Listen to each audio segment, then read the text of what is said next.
اعوذ باللہ من الشیطان الرجیم بسم اللہ الرحمن الرحیم۔ حکیم لقمان کی نصیحتیں۔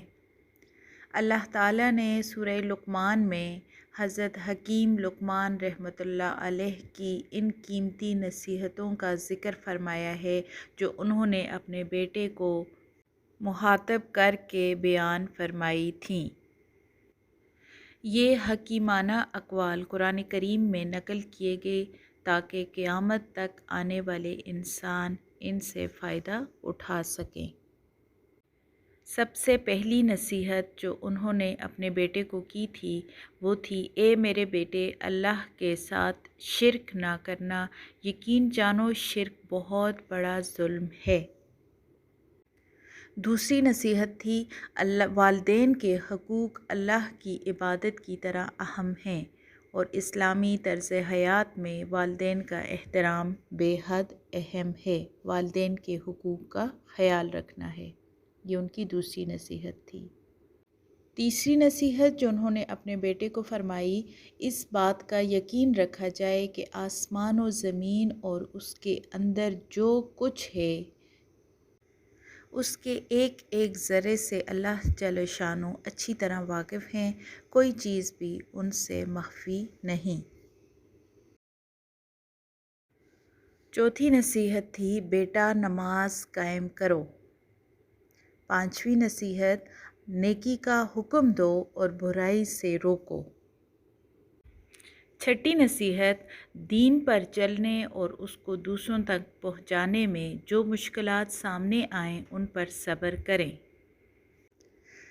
ساتویں نصیحت، غرور اور تکبر نہ کرنا، کیونکہ اللہ تعالیٰ کو غرور نہیں پسند۔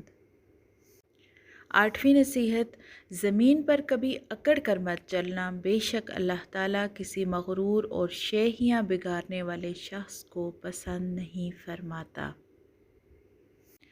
نویں نصیحت، اور اپنی چال میں میانہ روی اختیار کرو۔ دسویں نصیحت جو انہوں نے اپنے بیٹے کو فرمائی، اور اپنی آواز نیچی رکھو کیونکہ تمام تر آوازوں میں سے بدترین آواز گدے کی ہے۔ حضرت لقمان نے فرمایا ہے کہ میں نے 4000 نبیوں کی خدمت میں حاضری دی ہے اور ان پیغمبروں کے مقدس کلاموں میں سے 8 باتوں کو میں نے چن کر یاد کر لیا ہے جو یہ ہیں۔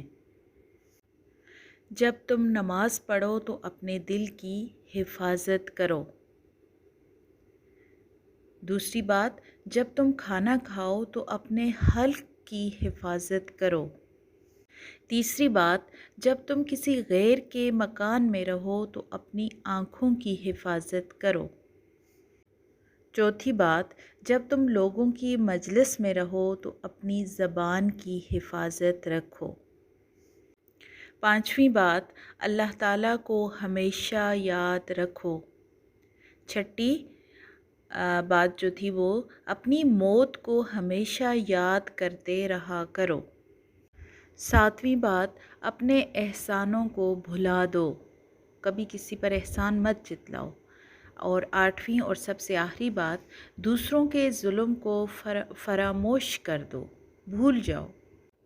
قرآن مجید میں حضرت لقمان علیہ السلام کا ایک بہت مختصر اور طاقتور قصہ موجود ہے جو مسلمانوں کے لیے ایک عظیم مثال پیش کرتا ہے۔ ان کی زندگی ہمارا طرز حیات بدلنے کے لیے یا اس کے مطابق اس کو گزارنے کے لیے بہت ہی زیادہ ضروری ہیں۔